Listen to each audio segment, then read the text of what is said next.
Welcome to Arshini dot kitchen. இன்றைக்கி நான் idli sambar recipe பண்ண போகிறேன். எப்படி பண்ணலாம் பார்க்கலாம் வாங்க. அதுக்கு நான் ஒரு குக்கர் ஒன்று எடுத்துக்கிறேன். ஃபஸ்ட்டு சிறுபருப்பு ஒரு 1/4 கப் எடுத்துக்கிறேன். துவரம்பருப்பு ஒரு 1/4 கப் எடுத்துக்கிறேன்.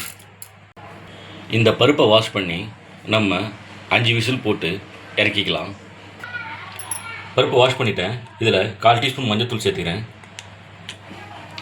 1 டீஸ்பூன் ஆயில் சேர்த்துக்கிறேன். இந்த பருப்போட 1.5 டம்ளர் தண்ணி சேர்த்துக்கிறேன்.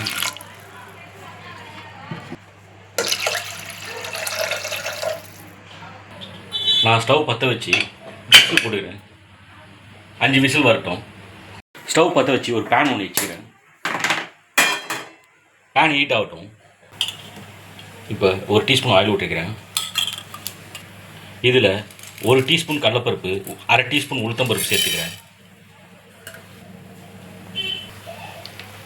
இது கூடவே 1 டீஸ்பூன் தனியா சேர்த்துக்கிறேன். இது கொஞ்சம் நல்லா ரோஸ்ட் ஆகி வரட்டும். இது கூடவே கொஞ்சம் கறிவேப்பிலை சேர்த்துக்கிறேன். மிளகா ஒரு 3 மிளகா சேர்த்துக்கிறேன்.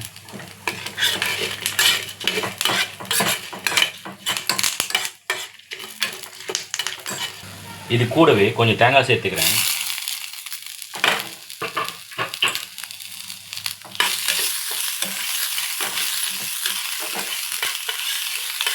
தேங்காவும் நல்லா ரோஸ்ட் பண்ணிக்கிறேன். ஆற வச்சு அரைச்சிக்கிறேன். இப்போது ஸ்டவ் ஆன் பண்ணி ஒரு பேன் ஒன்று வச்சுக்கிறேன்.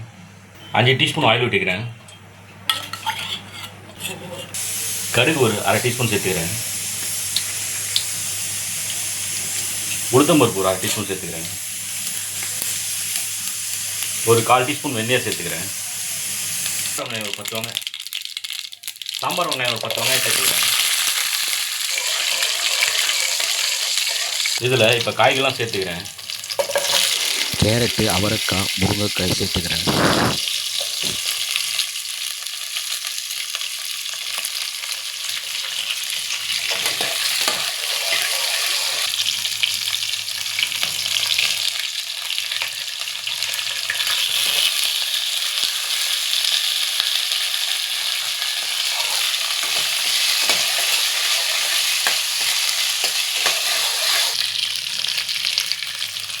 கருவேப்பிலை கொஞ்சம் சேர்த்துக்கிறேன்.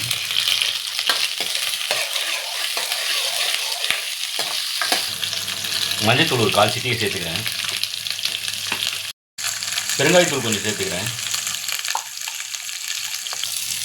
இப்போ தக்காளி சேர்த்துக்கிறேன்.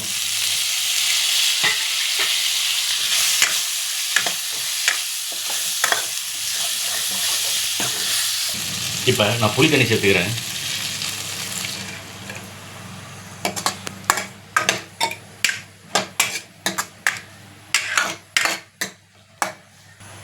உப்பு ஒரு 1 டீஸ்பூன் சேர்த்துக்கிறேன்.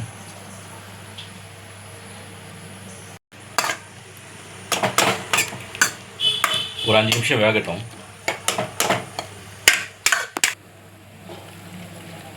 காய் நல்லா வெந்துடுச்சு.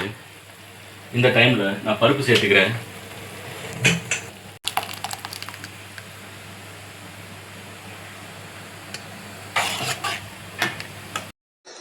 அரை டீஸ்பூன் வெல்லமும் 1/2 டீஸ்பூன் மிளகுத்தூளும் சேர்த்துருக்கேன். இதில் நான் அரைச்சி வச்ச மசாலா பேஸ்ட்டையும் சேர்த்துக்கிறேன்.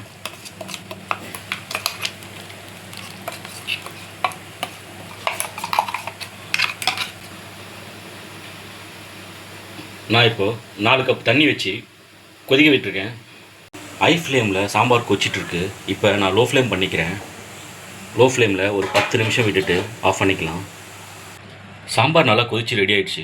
நான் இப்போ ஸ்டவ் ஆஃப் பண்ணிக்கிறேன். Ratna coffee hotel style sambar idli ready. சாப்பிட வாங்க.